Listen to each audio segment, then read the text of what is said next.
Ve entonces hacia Primera de Samuel capítulo 22. Vamos a estar en algunos puntos de la escritura en algún otro lugar, ya te voy a ir indicando. El título para el mensaje de hoy es Formado en la huida. Formado en la huida. Y esto es porque sabemos que está huyendo David y Dios está trabajando con él en base a ello. Y quiero comenzar nada más antes de orar haciéndote esta pregunta. ¿Alguna vez tú, de alguna manera, has visto personas que lo tienen todo, pero que de repente están re vacíos? O de pronto tienes conocimiento de alguien que no solo no tiene lo que debería tener, sino que además cae y se levanta y cae y se levanta, pero todo lo que tiene es Dios y tú sabes, está lleno de problemas, pero tiene una gran paz. No sé si tú has conocido gente así, pero se levantan incluso con más fuerza. Así que lo importante no es la caída, sino la levantada. Y quiero que veamos hoy a dos reyes en los que vamos a estar estudiando hoy. Son dos reyes que de alguna manera representan dos caminos. Ahora, son dos caminos muy distintos. Y está el camino de Saúl y está el camino de David. Ahora, ¿son distintos? Sí, ambos fueron ungidos. Ambos fueron llamados, ambos fueron escogidos, ambos tuvieron oportunidades, sí, pero sus caminos fueron muy distintos. Ahora, ¿por qué? ¿Por qué el camino de Saúl ha sido tan distinto al camino de David? No fue el éxito militar lo que de pronto los tuviera ahí, no fue el carisma, la popularidad. ¿Sabes qué es lo que lo hace distinto? El corazón. El camino de Saúl es muy distinto al camino de David. Ahora, la pregunta es, ¿cuál es el camino que tú estás siguiendo? ¿Estás siguiendo el camino de Saúl o estás siguiendo el camino de David? ¿Y cómo sería el camino de pronto de Saúl? El camino de Saúl es un camino de orgullo. Hemos visto ya por varias semanas a Saúl y es un camino que está disfrazado de obediencia, pero hace lo que bien le parece delante de sus ojos. Así que el camino de Saúl en realidad es un camino lleno de orgullo, pero es un corazón que está temiendo más al hombre que temer a Dios. El liderazgo de Saúl es un liderazgo que tiene más con el control. Tiene que ver con generar miedo en realidad. Tiene que ver con que su corazón está vacío. Es un hombre que prefiere justificar sus errores antes que arrepentirse. Ahora, Saúl termina alejado de Dios. Ya. Y Saúl todavía tiene poder en las manos. Todavía sigue siendo rey. Pero está alejado del Señor. Ahora, si puedes ver, entonces Saúl no obedece, teme al hombre, está vacío, no se llena del Espíritu, antes más bien está sin arrepentirse y está alejado de Dios. Ahora, déjame te muestro entonces cuál sería el camino de David. El camino de David es totalmente diferente. El camino de David es un camino de humildad. Es un camino donde él reconoce la necesidad de Dios. Reconoce tener un corazón quebrantado y a pesar de que de pronto ha tenido situaciones donde se equivoca, en realidad se levanta y pide perdón y se arrepiente. Es un hombre que es un líder que falla, pero tiene un corazón que se arrepiente pronto y reconoce la necesidad de la presencia de Dios. Entonces, David lo que hace es que es humilde, reconoce la necesidad de Dios, se arrepiente, interesante, quiere vivir en la presencia de Dios, por lo cual está cercano a Dios, contrario total al camino de Saúl. Y todos tenemos algo de Saúl y todos tenemos algo de David en nuestra vida. Ahora, interesante, porque de alguna manera todos hemos sido llamados a algo. Y todos tenemos dones. Y todos de alguna manera en realidad también vamos viendo tiempos de dolor y de sufrimiento. Y son oportunidades que van a determinar cuál es el camino que tú y yo vamos a tomar. Entonces lo que quiero hoy es simplemente que veamos que lo que hace diferente nuestro caminar es, ojo, cómo respondemos a Dios en los momentos de más tribulación. Cómo respondemos a Dios en los momentos de dolor y de sufrimiento. No nos gusta sufrir.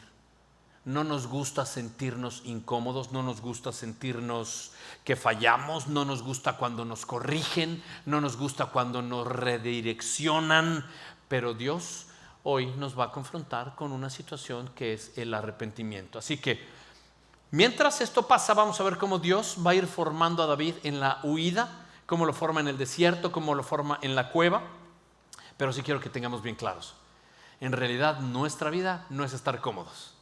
No es llevar un cristianismo mediocre, no es llevar un cristianismo donde pues yo digo que soy pero no hago lo que Él dice, por eso no es cristianismo. Y lo vas a ver hoy.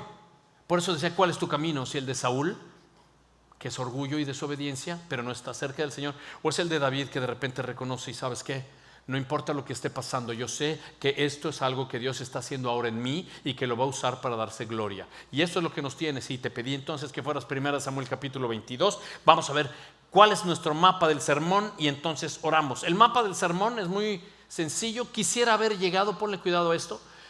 Tenemos capítulo 22, capítulo 23 y quería llegar al 24, pero Dios en verdad tiene mucho que decirnos. Vamos a ver hasta dónde llegamos. Vamos a tocar el 22 y 23, por lo que tengo 2 puntos para esta noche. El sermón de hoy es 2 puntos. El primero es: en la cueva Dios forma comunidad. ¿Qué quiere decir? Mi querido hermano y hermana, si hay algo que bendice nuestra vida es la iglesia, la comunidad.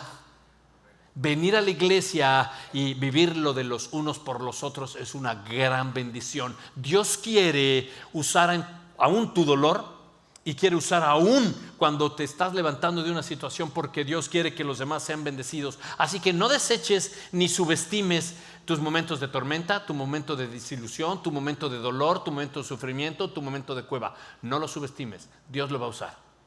Punto número 2, vamos a estar entonces, eso es el capítulo 22 y punto número 2, vamos a estar en la persecución, Dios forma convicción. El capítulo 23 es lo que vamos a cubrir ahí. Es decir, Dios lo que está es dejarnos ver hoy que nuestra formación y camino espiritual no se trata nada más de sobrevivir y existir. Se trata de obedecer, porque Dios tiene un plan que le quiere dar la gloria. Amén. Entonces te pido que me acompañes a orar, porque hay mucho que cubrir y quiero que el Espíritu Santo nos hable esta noche. Así que únete conmigo en oración. Gracias, Señor.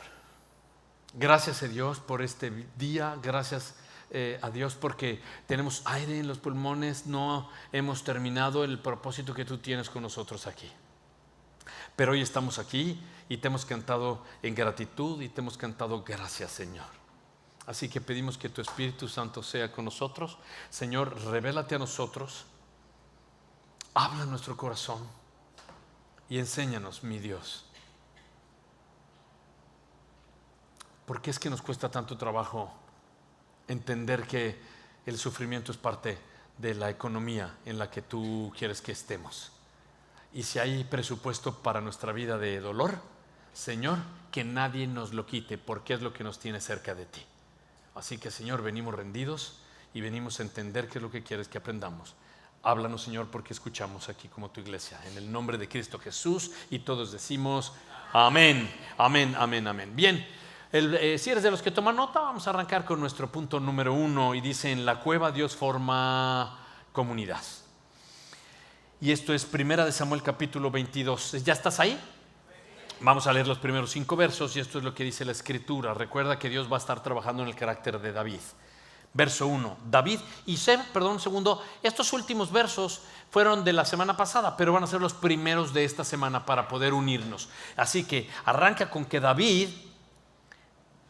viene y se refugia en la cueva de Adulam. Cuando sus hermanos y toda la casa de su padre lo supieron, descendieron a él allá. Todo el que estaba en apuros, todo el que estaba endeudado, todo el que estaba en descontento, se unió a él. Y vino él a ser jefe sobre ellos, y con él había unos 400 hombres. De allí David fue a Mizpa de Moab y dijo al rey de Moab: permite que mi padre y mi madre vengan y se queden con ustedes hasta que yo sepa lo que Dios hará por mí. Los dejó pues con el rey de Moab. ¿A quién? A sus padres, al papá y a la mamá de David, y se quedaron con él, con el rey de Moab, todo el tiempo que David estuvo en el ¿qué? En el refugio. El profeta Gad dijo a David: no te quedes en el refugio, vete y entra en la tierra de Judá. Y David se fue y entró en el bosque de Aret. Así que David se encontraba en este momento ahí. Y él ya se había despedido de Jonathan y había venido ahora huyendo y se mete en la cueva de Adulam. Adulam quiere decir refugio. En este momento lo que está es metido en este refugio y nos damos cuenta que tiene aquí este tiempo, y los que vienen, que dice aquí, hay gente que está amargada, gente que tiene deudas, gente que tiene problemas, y no viene a ver a David si están creando un plan que pueda ser bueno para poder darle una emboscada a Saúl. No. Lo que encuentran es a un David en el refugio orando al Señor y tratando de depender en cada área de su vida de Dios. Y encuentra a David, después de haber mentido, que Dios puede recalcular su corazón y se enfoca en el Señor y entiende que Dios es su refugio. Así es que esta gente que viene se une a él para depender del Señor, porque todos estamos en necesidad. Y David entiende que sus padres los puede poner al rey de Moab y los encarga. ¿Por qué? Porque la ascendencia de ellos son moabitas. ¿Te acuerdas la historia de Ruth? Y ya tienen al hijo, y Salmón, Obed, Isaí y David. Así es que David entiende: voy a llevar a mis padres a el rey de Moab para que mientras Dios me diga qué voy a hacer, ellos puedan estar resguardados. Lo que quiere David es buscar refugio a ellos, quiere buscar el lugar seguro. Pero David sabe que Dios, ahora mismo que Dios es quien está en control. Y entonces lo que hace es que regresa a la cueva, pero se encuentra con que Dios ha enviado a un profeta, Gad. Y Gad le dice: hey, no estés aquí en el refugio, ve a Judá. Y entonces yo me imagino, cuando el profeta le está diciendo esto, que David podría haberle dicho: espérame, o sea, Judá es donde está Saúl, yo vengo yendo de Saúl, no sé si sepas eso, pero estoy corriendo por mi vida. Y estoy aquí refugiado y tú me pides que salga del refugio para que vaya a enfrentarme a Judá en donde está Saúl. Oh, no. Y lo que va a hacer en realidad no es decir eso, David. David va a hacer caso a lo que el profeta Gad dice. David va a obedecer y va a salir de ahí, porque tú y yo vemos que David ha entendido que Adulam no es su refugio, Dios es su refugio. Entonces va a obedecer y va a darnos a nosotros el entendimiento de que cuando alguien se arrepiente en fe, hay un deseo en el corazón de hacer las cosas bien para el Señor. Cuando hay un verdadero arrepentimiento, tú lo que quieres es obedecer a Dios y darle gloria en lo que está haciendo. Así que Dios va a empezar a mostrarnos aquí cómo es que sigue trabajando, formando y equipando a David, no en la cueva, sino en los momentos de dolor y de huir. Y con eso David reconoce que Dios es su refugio. Quiero hacer esta pregunta: para ti, ¿qué es esto de refugio? Porque vemos mucho en los salmos como un atributo que Dios es nuestro refugio, y David ha encontrado y ha dicho: no es la cueva, mi refugio es el Señor. ¿Qué significa refugio para ti? ¿Qué crees tú que es esto de refugio? Y quiero solamente que nos asomemos, no vamos a ir mucho tiempo ahí, pero David en la cueva de Adulam, que quiere decir refugio, para él, escribe el Salmo 57. Así es que no vayas al Salmo 57, porque nomás voy a leerte 2 versos, más adelante sí vamos a viajar a Salmos. Pero el Salmo 57 dice esto en el verso 1 y 2. Ten piedad de mí, oh Dios. Acuérdate, este Salmo 57 David lo escribe en la cueva. Cuando está en la cueva, escribe y dice: ten piedad de mí, oh Dios, ten piedad de mí, porque en ti se refugia mi alma. En la sombra de tus alas me ampararé hasta que la destrucción pase. Verso 2, mira esto: clamaré al Dios altísimo, al Dios que todo hace para mí. Así que yo debo de preguntarme, entonces, ¿cómo se ve para ti y para mí una vida de refugio de manera práctica? Para ti y para mí, ¿qué sería refugiarme en Dios de manera práctica? ¿Qué es eso? Yo quiero darte 3 cosas que son refugio en tu vida y en la mía. Cuando hables de yo me refugio, Dios es mi refugio, ¿qué quiere decir? Lo que quiere decir, número 1, es que tú y yo, para que veamos a Dios como refugio, debemos de volver a Dios. Debemos de volver a Dios. ¿Qué quiere decir eso? Bueno, en primer lugar, quiere decir que nosotros debemos refugiarnos en Dios, lo cual quiere decir es que debemos de abandonar o dejar refugios falsos. lugares a donde estábamos buscando seguridad y comodidad, cosas que de repente te parecían familiares a ti, independencia, autosuficiencia. Debemos de dejar esas cosas, debemos de arrepentirnos en lo que estábamos haciendo. ¿Cómo que? Querer tener el control de todo, pensar que somos perfeccionistas, pero el perfeccionismo es un ídolo de control.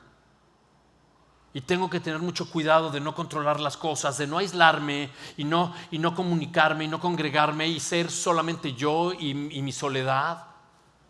¿Y qué más? Bueno, el enojo, el pensamiento obsesivo en las cosas, la ira. La ira es un ídolo de control. La ira no es algo que hago, es algo que tengo. El enojo y la ira son ídolos y hacen que controle las cosas cuando se salen de control.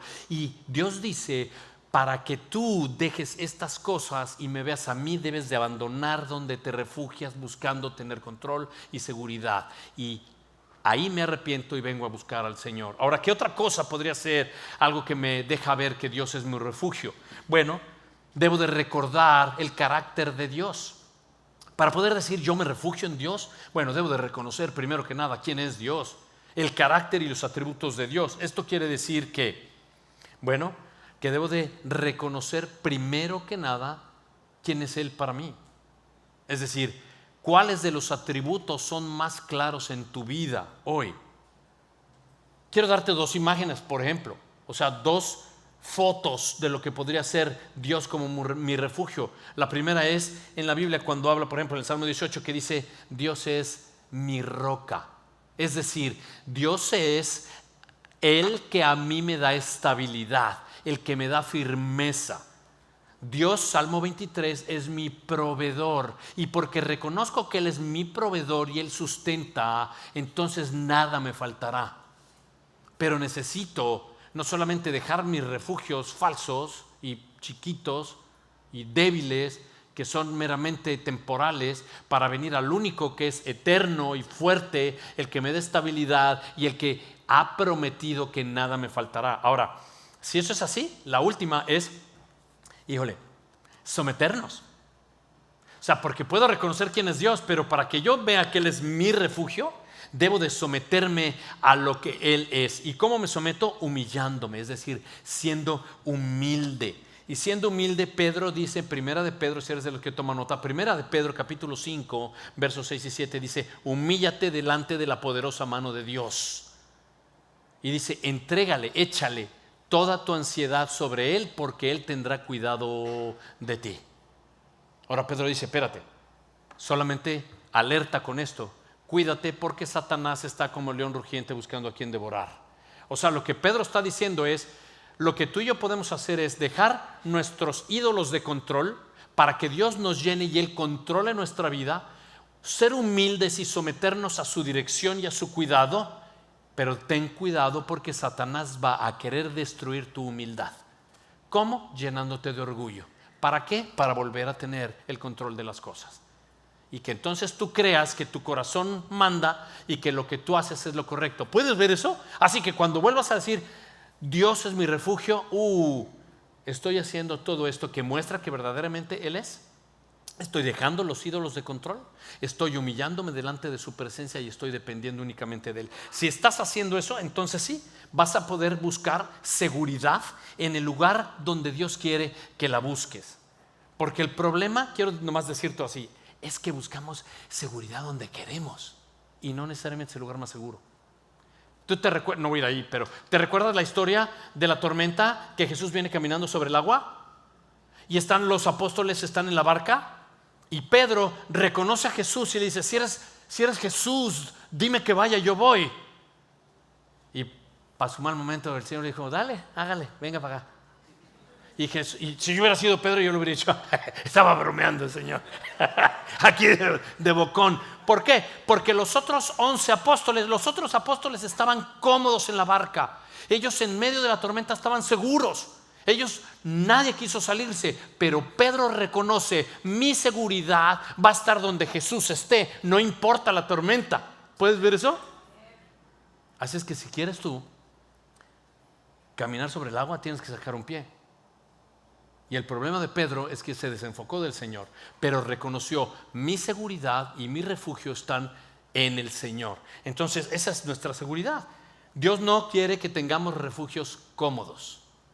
Dios quiere que el dolor y el sufrimiento trabaje en nuestra vida para dejar toda esta comodidad, despertar nuestro corazón y que vayamos juntos a la tierra de la fe. Dice el verso 6 de 1 Samuel 22. Entonces se entera Saúl de que David y los hombres que estaban con él habían sido descubiertos. ¿Puedes ver eso? Saúl ya vio dónde están.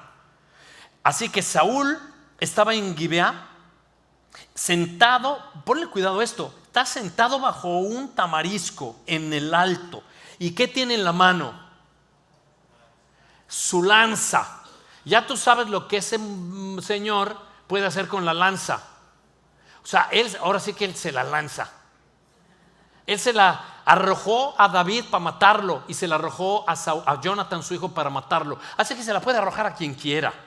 Entonces dice este verso aquí que él tiene la lanza en la mano y todos los siervos estaban de pie alrededor de él. Verso 7 de 1 Samuel 22. Saúl le dijo a sus siervos que estaban a su alrededor: oigan ahora, hijos de Benjamín, ¿les dará también el hijo de Isaí a todos ustedes campos y viñas?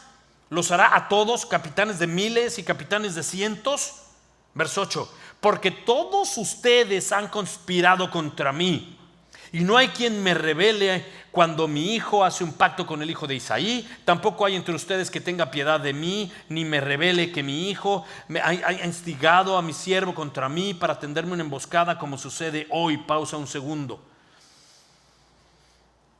¿Puedes ver el egoísmo y el orgullo tan brutal? Solo cuenta en el verso 8 los mis y los mes.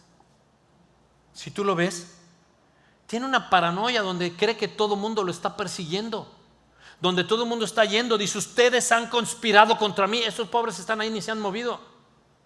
Le dice: sí, han conspirado contra mí. Y dice: no hay quien me diga a mí cuando mi hijo hizo un pacto con él. Ahora fíjate, con el hijo de Isaí, ya ni siquiera es David, aquel que había ganado a Goliat, aquel que había ganado a los filisteos, aquel a quien Saúl le permitía que le tocara para calmarlo. Ahora es el hijo de Isaí. Nadie ha estado conmigo, todos están contra mí. Mi hijo ha ido a ver al hijo de Isaí para instigar contra mí, para conspirar contra mí. Me han tramado una trampa y esto es una conspiración. ¿Os puedes ver? Nadie le está haciendo nada. Y la realidad es que su inseguridad y su corazón ha entrado ya en un desenfoque del Señor y está con una gran paranoia. Está solo pensando en él. Y su reacción es: todos conspiran contra mí. Y eso es lo que está pensando. O sea, él estaría diciendo: nadie me quiere, nadie piensa en mí, nadie me toma en cuenta, nadie trama algo que sea en mi favor.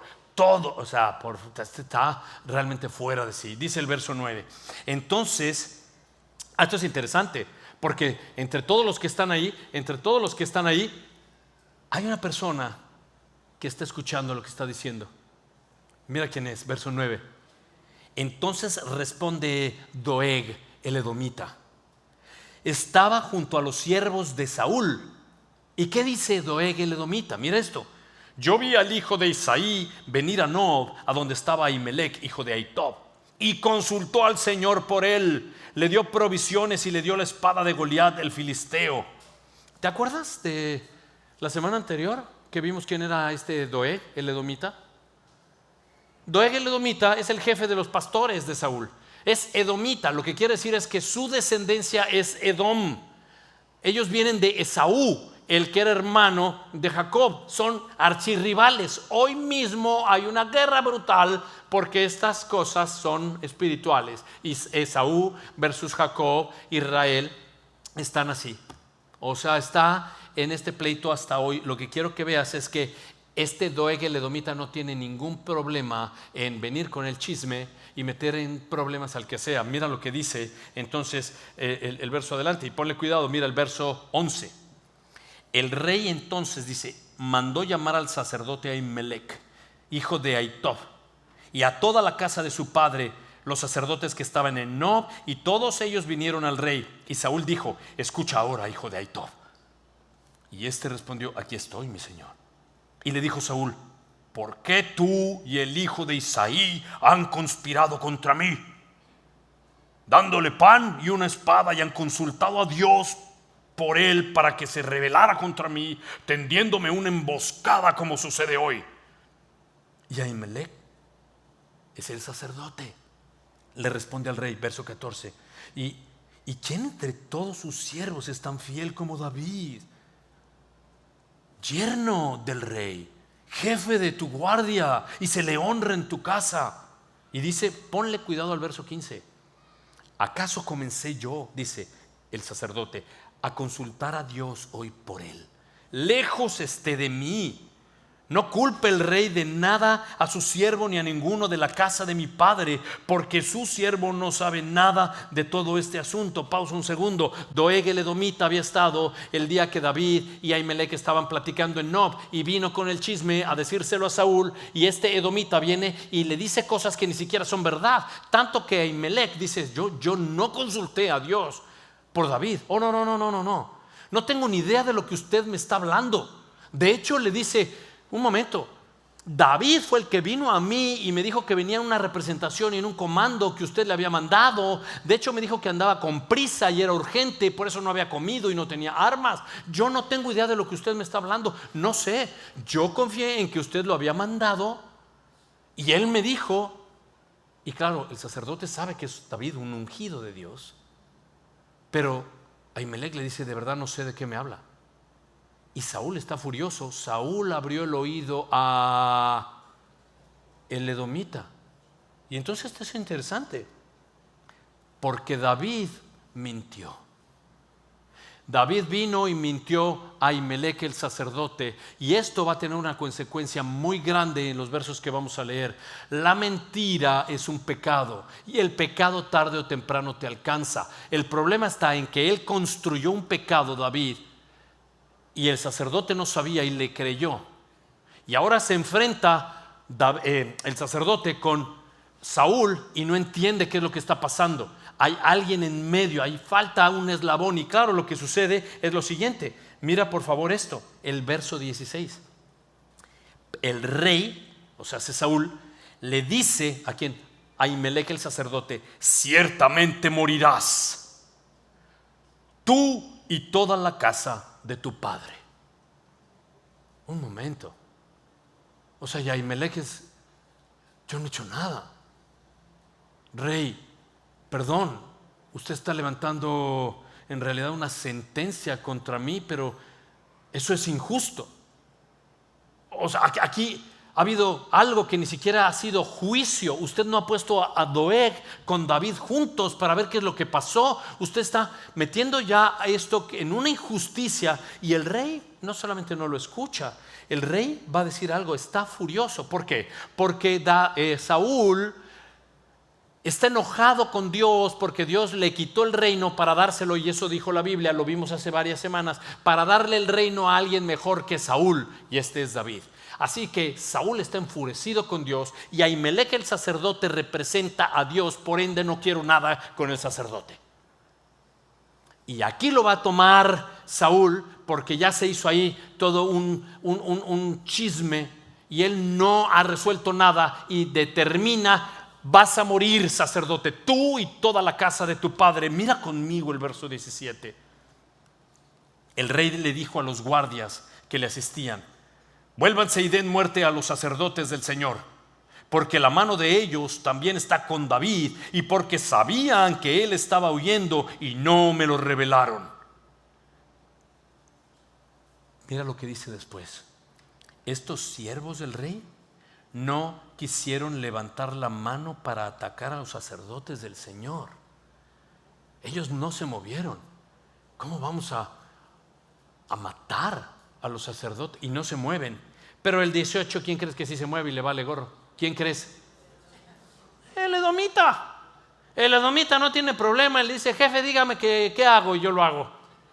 Y dice en el verso 18: el rey le dijo a Edom: ok, tú, dale, vuélvete y ataca a los sacerdotes. Y Doeg dijo: ¿cómo no? Es enemigo Edom de Israel, y este edomita está feliz de que eso suceda. Y le dice, el edomita le dice, bueno, el edomita se vuelve y ahora va, y dice el verso 18, y ataca a los sacerdotes. Lee conmigo, por favor.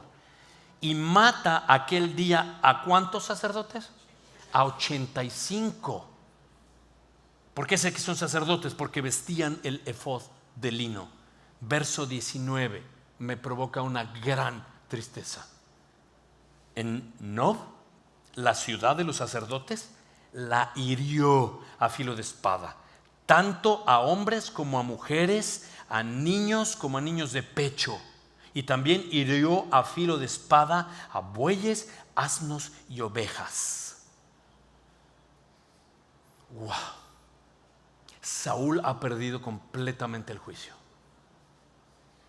Saúl en verdad ha hecho todo lo contrario que Dios había dicho al principio a Saúl, que tenía que matar a los enemigos de Dios, y Saúl se ha encargado de matar a los sacerdotes de Dios.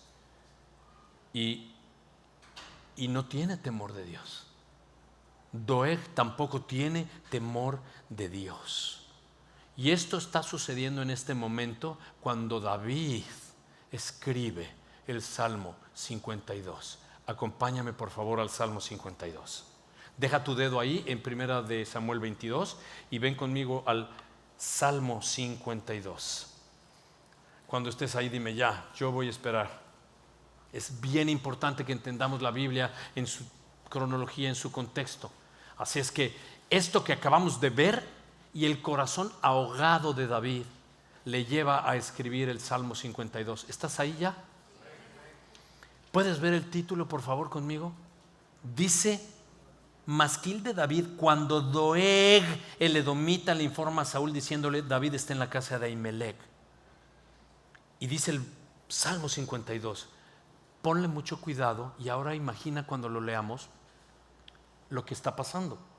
El Salmo 52 es el corazón de David hablando de lo que siente hacia Doeg. ¿Ok? Verso 1. ¿Por qué te glorías del mal, oh poderoso? La misericordia de Dios es constante. Tu lengua trama destrucción. ¿Te acuerdas? David está escribiéndolo esto y se refiere a Doeg. Tu lengua trama destrucción como afilada navaja o artífice de engaño. Amas el mal más que el bien, la mentira más que decir lo que es justo. Amas toda palabra destructora, oh lengua de engaño. Pero Dios te destruirá para siempre. Te arrebatará y te arrancará de tu tienda y te desarraigará de la tierra de los vivientes. Y los justos verán esto y temerán y se reirán de él, diciendo, mira el verso 7, ese es el hombre que no quiso hacer de Dios su refugio, sino que confió en la abundancia de sus riquezas y se hizo fuerte en sus malos deseos. Pero yo, dice David, yo soy como olivo verde en la casa de Dios.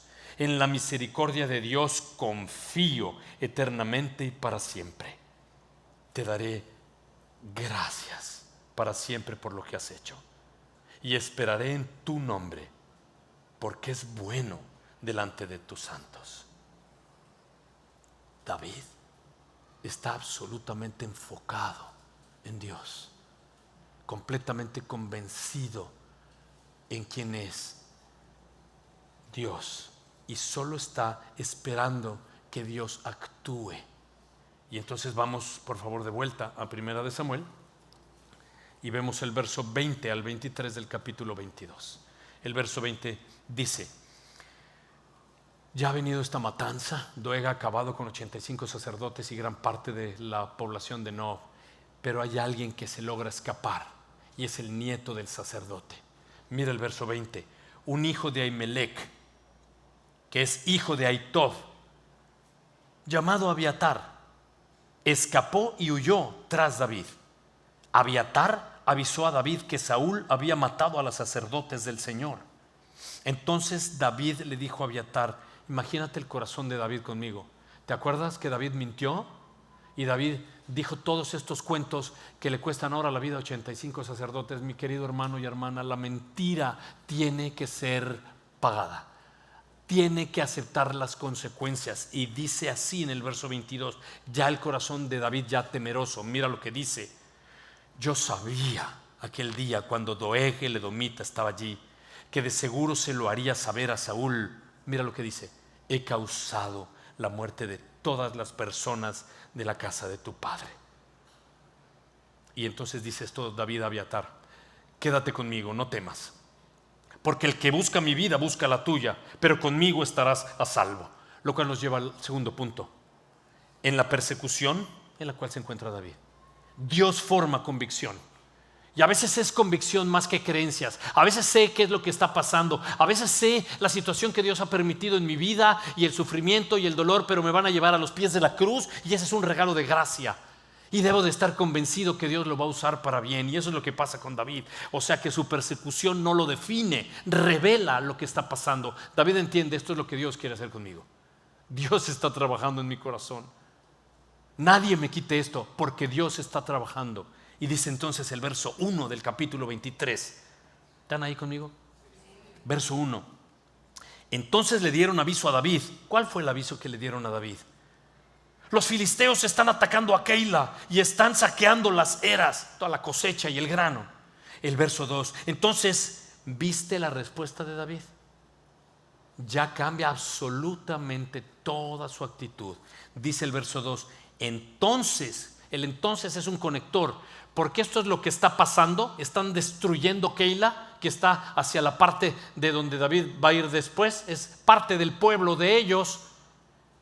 ¿Y por qué esto sucede? Entonces consultó David al Señor. Y David le dice a Dios: ¿debo ir a atacar a estos filisteos? Y el Señor le dijo: ¿qué? Ve, ataca a los filisteos y libra a Keila. Verso 3. Pero dice entonces, pero los hombres de David, ¿quiénes son los hombres de David? Estos 400 que eran amargados, endeudados, descuidados, cargados, cansados. Estos son parte de su ejército ahora. Y ellos tienen miedo. Dice, si tenemos miedo realmente de lo que nos está pasando, más ahora ir y combatir contra estos filisteos. No. Y entonces fíjate lo que dice. El verso 3, los hombres de David le dijeron: mira, estamos con temor aquí en Judá, cuánto más si vamos a Keila contra las filas de los filisteos. Verso 4, de nuevo David, ¿qué hace? Consulta a Dios. Y Dios le responde: levántate, desciende a Keila, ponle cuidado, pues entregaré a los filisteos en tu mano. O sea, yo voy a pelear por ti, nada más baja.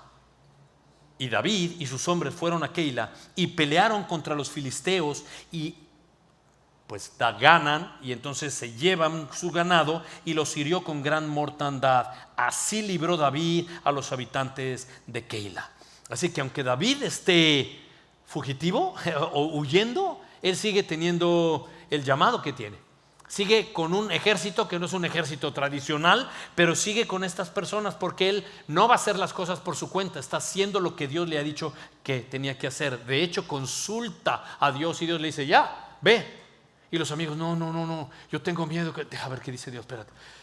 Mis amigos tienen miedo, ¿será que vamos a ir y todo? Ve que yo voy a entregarte a los filisteos. Sí, vamos. Y se van y ganan. Y Dios les muestra con su poder y ganan.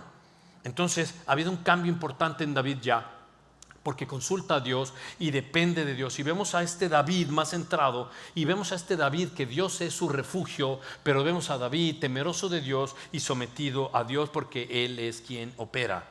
Entonces lo que está haciendo David es, a pesar del peligro que supone ser el ir a pelear con estos filisteos, él obedece.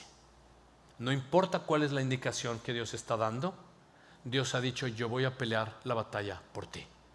Entonces Saúl lo sigue persiguiendo y David sabe que él tiene que obedecer al Señor. Así que pon atención a esto, porque tú y yo debemos entender el valor de responder y consultar a Dios antes que tomar una decisión y una actitud de poder hacer algo.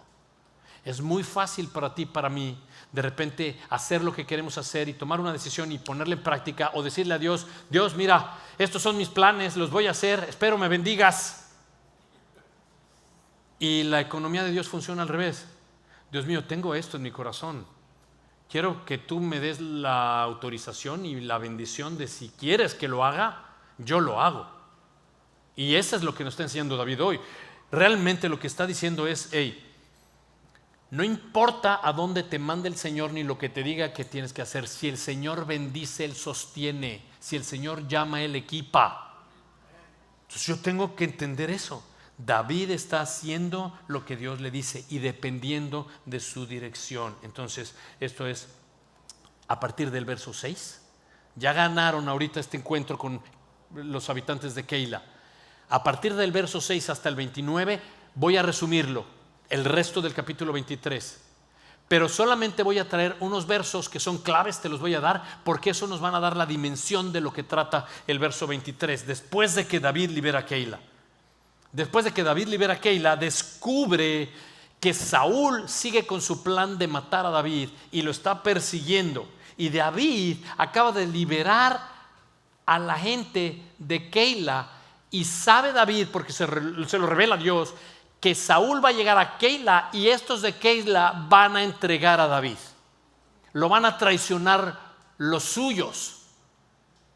Entonces David se entera de eso y lo confirma a través del efod y del sacerdote y Abiatar, y mira lo que pasa. Mira el verso, ahora estamos ya en Samuel 23, pero ve al verso 10. Los primeros versos es: sí, Saúl lo está persiguiendo. En el verso 10 mira lo que dice: entonces David dijo: Señor Dios de Israel, tu siervo ciertamente ha oído que Saúl procura venir a Keila para destruir la ciudad por causa mía. Y le pregunta esto a Dios: ¿me entregarán en su mano los hombres de Keila? ¿Descenderá Saúl tal y como tu siervo lo ha oído? Y Dios, el Dios de Israel: yo te ruego que me lo hagas saber a tu siervo. Y mira lo que dice el Señor: sí, es todo lo que dice. Descenderá. ¿Quién? Saúl, y los va a matar y va a acabar contigo y ellos te van a entregar. Señor, eso ya. Así que comienza como bastante inquietante la situación de David, así que no me digas eso. Y versículo tras versículo, a partir del versículo 11, eso es lo que va a pasar. Saúl, con toda su fuerza y con toda su gente, va en una emboscada a encontrar a David para matarlo. Pero Dios siempre va a ir protegiéndolo. Es el ungido de Dios. Ahora hay algo interesante.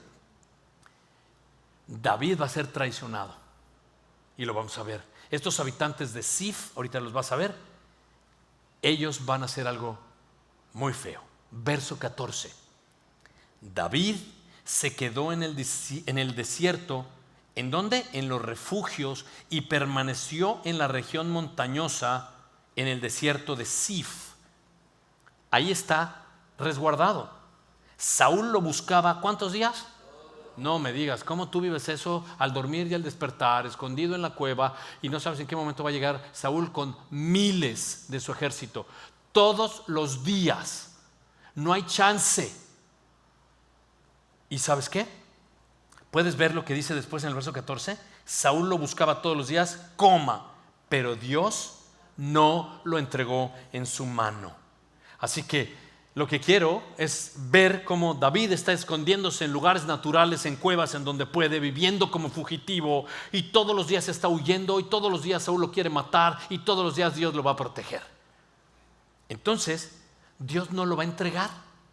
Dios guarda a los suyos, aun cuando parece que estén rodeados. Quiero que veas esto del verso 16 al 18 juntos. Ve.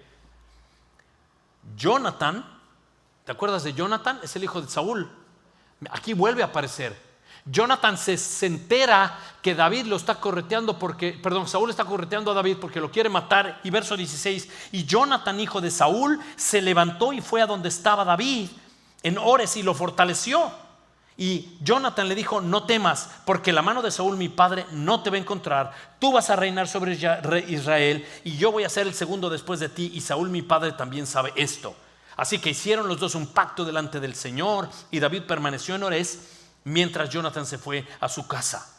Jonathan aparece en la vida de David como un regalo de Dios, y no solamente viene ahí, sino viene a fortalecerlo. ¿Y cómo lo fortalece Jonathan a David? Le hace esta promesa y hacen este pacto. Y le dice: tranquilo, tú vas a reinar. Mi padre lo sabe, no le gusta, pero lo sabe. Y yo, no importa si yo no reino, yo puedo estar aquí contigo, pero Dios te va a proteger, y Dios tiene un plan para ti. Y le da ánimo, y le da esa promesa, y le dice: la voluntad de Dios se va a hacer en tu vida. Mira el verso 19. Entonces subieron los de Sif a Saúl en Gibeá, y dijeron, mira esto, y dijeron esto los de Sif: ¿no está David escondido entre nosotros en los refugios de Orés, en la colina de Aquila, que está al sur de Gesimón? Ahora bien, oh rey, usted descienda conforme a todo el deseo de su alma para hacerlo. Y mira lo que hacen los de Sif: y nosotros, nuestra parte será entregarte a David en tu mano. Así es que los de Sif dicen: ¿no está David escondido entre nosotros? Sí, ven, yo te lo voy a entregar. ¡Wow! Y en este mismo tiempo, quiero que vayas al Salmo 54.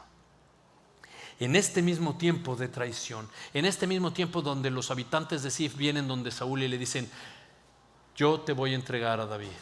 Mira lo que dice el Salmo 54. ¿Estás ahí? Son solo 7 versos. Salmo 54, verso 1 dice: sálvame, oh Dios, por tu nombre. Hazme justicia con tu poder. Escucha mi oración, oh Dios. Presta oído a las palabras de mi boca, porque extraños se han levantado contra mí y hombres violentos buscan mi vida. No han puesto a Dios delante de sí, pero Dios es el que me ayuda. Él es Señor, Él es el que sostiene mi alma. Pausa un segundito. ¿Viste el título del Salmo 54? Mira el título conmigo: Masquil de David cuando los sifeos vinieron y dijeron a Saúl: ¿no está David escondido entre nosotros? Este título es la misma frase que está en Samuel 23. ¿Oíste bien? Y este mismo David es el que dice: Dios me ayuda, Dios me sostiene, tú no me vas a entregar. Verso 5: Dios, Él devolverá el mal a mis enemigos, destrúyelos por tu fidelidad. Voluntariamente sacrificaré a ti, alabaré tu nombre, oh Señor, porque es bueno. Mira el 7: porque Él me ha librado de toda angustia, y mis ojos han visto a mis enemigos, ¿qué cosa? Derrotados.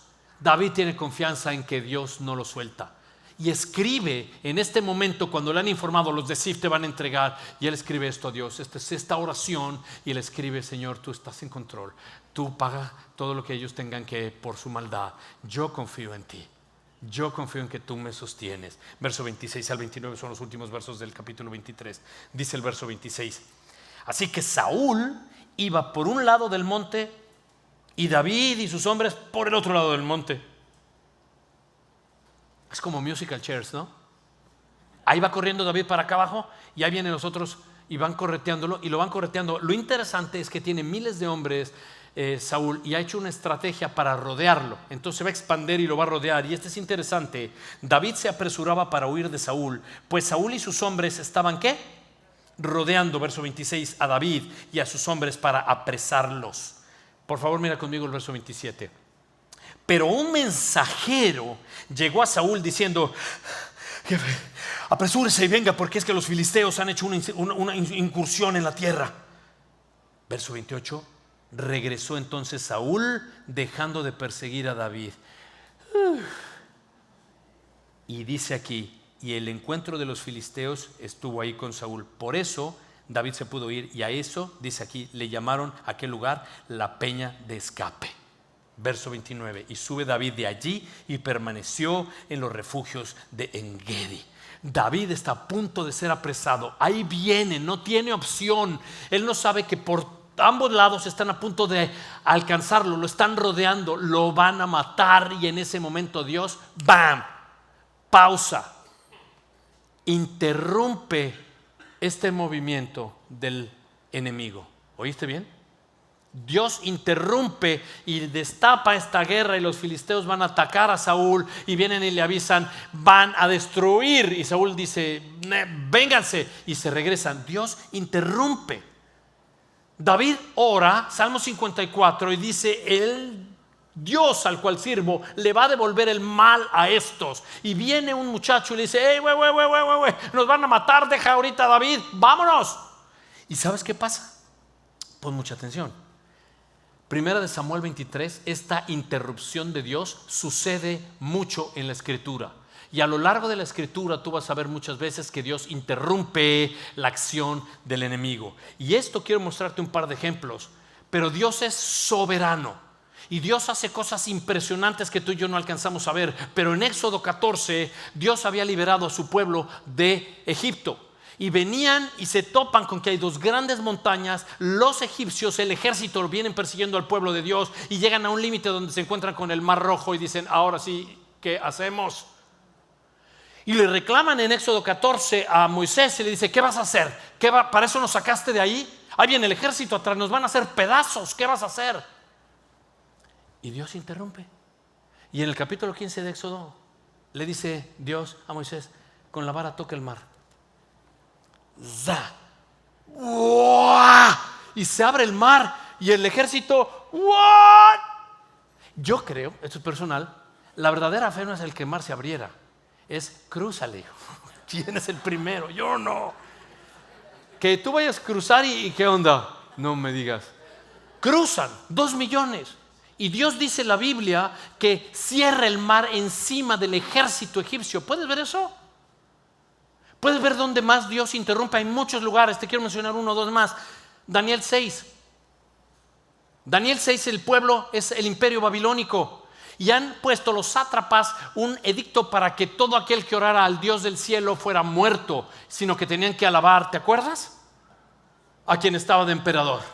Así que Daniel oraba 3 veces al día y él dijo: yo sirvo al Dios del cielo, yo no voy a parar de orar. Tenía la ventana abierta y él oraba hasta que lo llevaron y le dijeron: ah, sí. Y viene la maldad. Y entonces el enemigo lleva a David y lo pone frente a los leones. Y Dios, ¡tac!, interrumpe. Y vienen los leones y yo me los imagino, lo huelen. Yo me imagino unas chupadas y se acostaron a dormir. Porque dice Daniel, dice en el verso 6, en el capítulo 6, verso 22, mira lo que dice: mi Dios envió su ángel, el cual le cerró la boca a los leones. Ese día durmieron todos en esa arena y se despertaron sin problema. ¿Puedes ver esa interrupción? Nadie iba a cegar, a parar ni a frenar lo que Dios había determinado en la vida de David. Uno más. Hechos capítulo 12. Pedro está hablando y predicando a Jesucristo y hablando de Jesús, y el gobierno los mandan detener y le dicen: no, aquí tú no vas a hablar de Jesús. Oh, no. Y lo llevan preso. Y dentro de la cárcel está, así dice Hechos 12, esperando la noche para ser decapitado. ¡Tac! ¡Pausa! Dios interrumpe. Dice Hechos 12 que de pronto, ¡plac!, aparece un ángel. Yo me lo imagino ese nombre: Pedro, vámonos, hijo. Y Pedro, ¡wow! Dice que se le cayeron las cadenas, ¡plas! Se levantaron, dice la Biblia en Hechos 12, de hecho mira, en el verso 12, después de que se presenta el ángel y se le caen las Biblias, en el capítulo 12, en el verso 10, que iban saliendo y dice que las puertas y las cadenas se caían por sí solas. La palabra por sí sola es la palabra autómato, en griego, que donde viene la palabra automático. Lo cual quiere decir no necesita intervención del hombre. Ellos iban saliendo y nadie les tenía que abrir. Dios, ¡bam!, ¡shuk!, ¡pam!, ¡brum!, y van saliendo. Y los guardias ni los vieron y se salieron, y un ángel fue quien los sacó. ¿Puedes ver la interrupción de Dios? La cruz del Calvario.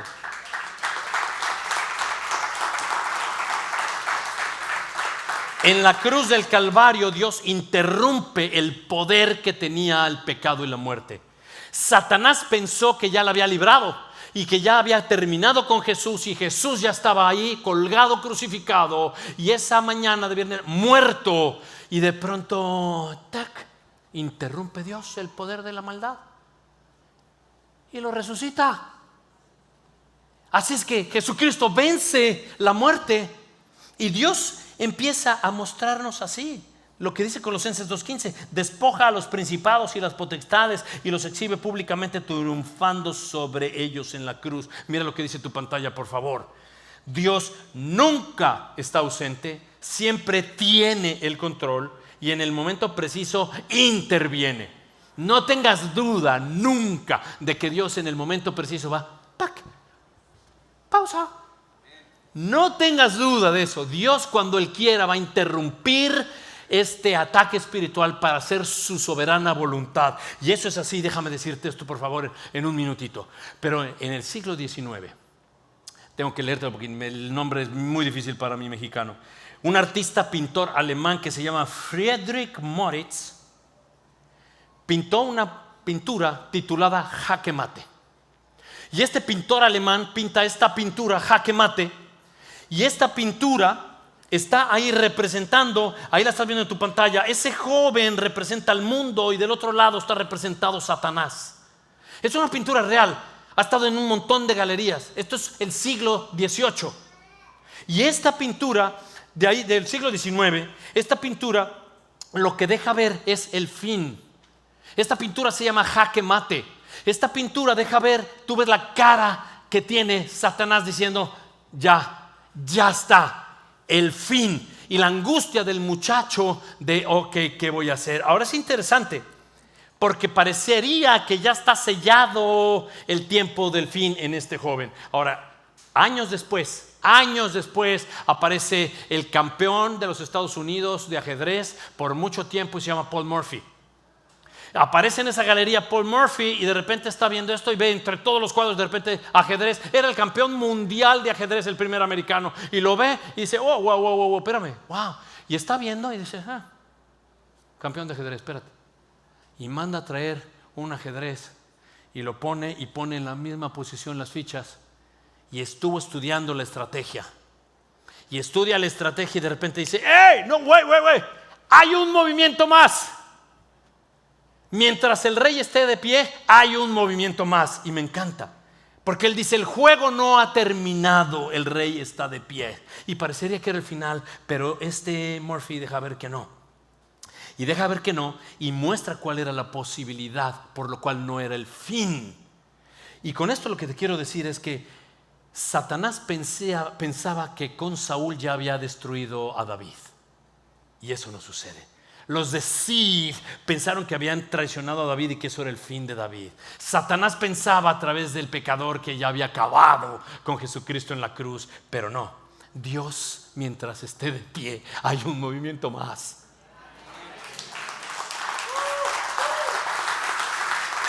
Y cuando el mar esté cerrado frente a ti, cuando en tu vida no hayas cómo salir, Dios va a abrir un camino. Cuando te traicionan, Dios te sostiene. Cuando estás rodeado, Dios pausa, interrumpe para que tú salgas adelante y no vence el enemigo. Cuando todo parece perdido, el rey todavía está de pie.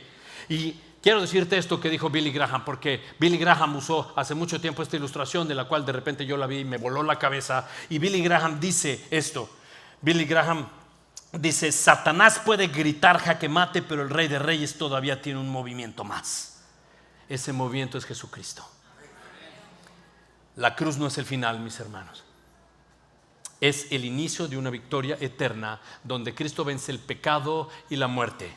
Y el Rey se levantó, y mientras el Rey viva, el juego no ha terminado. Así es que quiero ir hacia el cierre y quiero nada más decirte que la vida de David y la cueva es poderosa. Pero es todo esto que vive David solamente una sombra de quien mismo Jesucristo es. Cristo Jesús es nuestro reposo y nuestro refugio. Es nuestro Señor y es nuestro Salvador. Ahora, cuando tú ves esto, Cristo Jesús fue perseguido, fue acusado, escupido, maltratado, clavado en una cruz, pero en realidad tuvo la oportunidad de vengarse y Él decidió entregar su vida por la nuestra, para que Dios descargara la ira en Jesucristo y no la descargara en ti. Él hubiera podido decir, y se lo dice a Pedro: ¿tú no sabes que yo puedo decirle a mi Padre que mande 12 legiones de ángeles y estaremos de afuera así? Pero Él ha decidido pagar por ti, padecer por ti y por mí, e ir a la cruz por ti y por mí. ¿Por qué? Porque ya estaba escrito. Vino a un juicio que Él tenía que pagar. Él pagó por nosotros, y el verdadero inocente lo toman por culpable para que los verdaderos culpables seamos inocentes y pudiéramos así ser perdonados.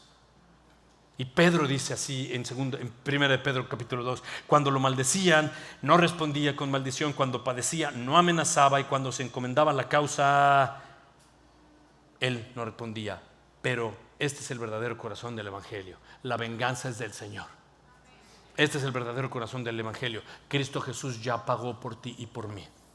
Él ya nos perdonó. Y yo quiero cerrar con la red. La red, ¿recuerdas? Aquí en Calvary Chapel Español: recuerda, entiende y deja que Dios cambie tu vida. ¿Qué es lo que tengo que recordar? Debo de recordar que tú y yo también merecíamos juicio. Pero Cristo tomó ese juicio por ti y por mí. Él no se vengó, Él nos perdonó y dijo: consumado es, pagado por completo. Y hemos recibido ese regalo de gracia.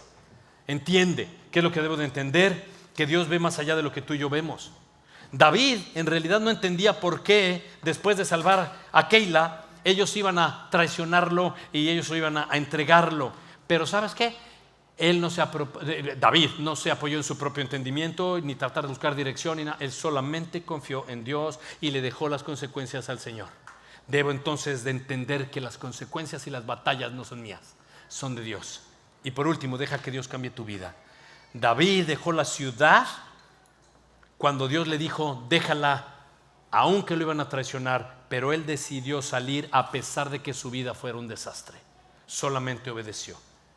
Así es que si tú estás hoy aquí y tienes tu vida cargando dolor, tienes tu vida con enojo, con miedo, tienes tu vida con culpa, estás aquí porque has pecado y todavía no te arrepientes y estás tratando de controlar las cosas, quiero que sepas que Cristo Jesús ya pagó por todo eso que tú tienes.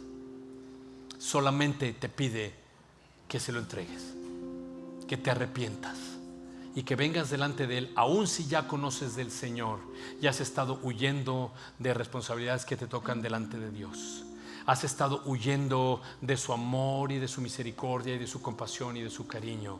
Hoy Dios te habla y nos ha enseñado, así como en la vida de David, que Dios está por nosotros y Dios nos ama. Y no vino Jesucristo a condenarnos, sino a salvarnos. Él no nos pide que entendamos cómo vamos a hacerlo, solo que confiemos y que obedezcamos. Hoy puede ser ese día. Si este día estás cargando con pecado, si este día estás cargando con situaciones que no son dignas del Señor, tienes rencor, tienes miedo, tienes ira, no has podido perdonar a alguien, tienes angustia, recibe el perdón del Señor hoy. Recibe el amor de Cristo, que en la cruz se juntó el amor y la justicia de Dios para perdonarnos, porque Él venció. Y hoy quizá está llamando a tu corazón. Solo la pregunta es: ¿estás dispuesto o dispuesta a entregarle tu vida hoy al Señor? Aquel que se entregó por ti hoy está diciendo que está listo para perdonarte. No tomes más el lugar de Dios, no tomes más el control que le corresponde al Señor. Recíbelo como tu Salvador y como tu Señor. Y todo lo que tienes que hacer es reconocer: sí, pastor, yo tengo esto que tú estás diciendo. Y yo quisiera hoy arrepentirme y devolverle al Señor mi corazón y mi alma, y que Él me guíe como hemos estado viendo que ha guiado a David. Así que si tú estás aquí hoy y sientes que Dios está hablando y que debes de regresar a Él, solo te pido que me dejes saber con tu mano levantada para orar por ti. Si tú estás hoy batallando y huyendo del Señor y ha tocado tu corazón y dice: vuelve a mí, hijo, vuelve a mí.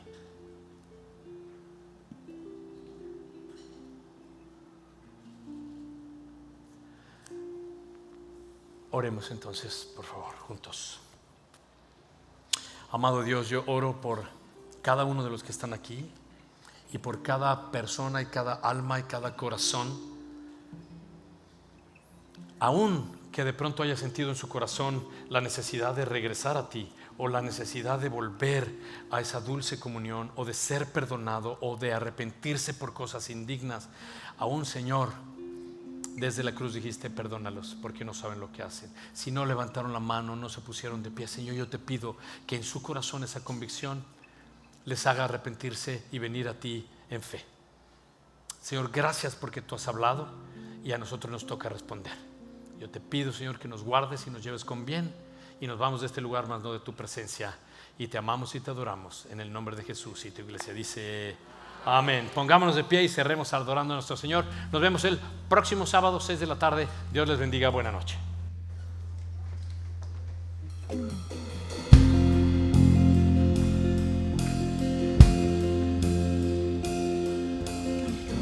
Nos escuchaste ayer y nos escuchas hoy.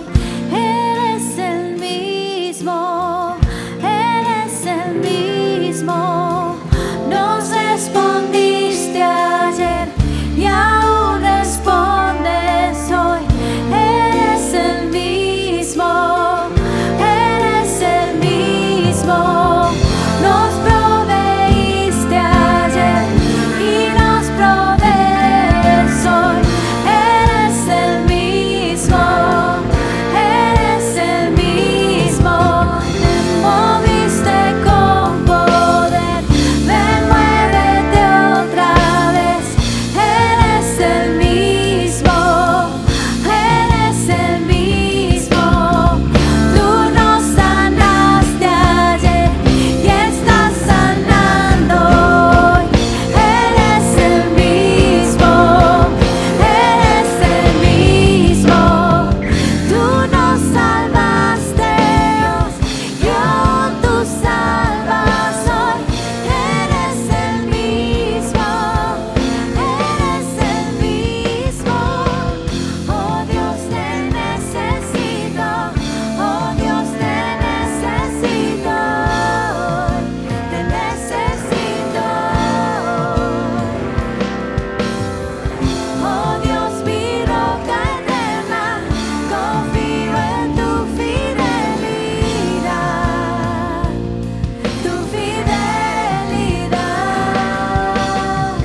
Oh Dios, te necesito, oh Dios, te necesito, te necesito. Oh Dios, mi roca eterna, confío en tu fidelidad, tu fidelidad.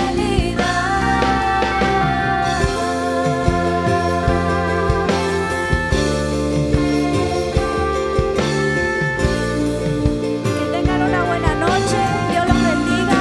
Si necesitan oración, por favor pasen aquí al frente, y si no, nos vemos el sábado que viene. Los amamos.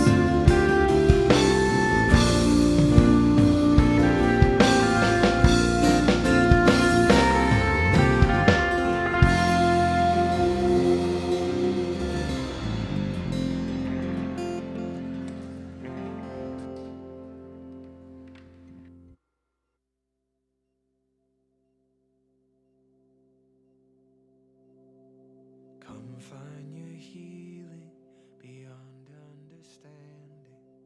Come find forgiveness and love never ending.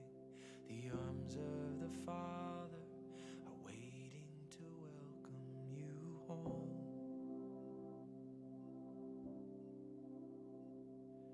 Come find redemption, new life is waiting. Come to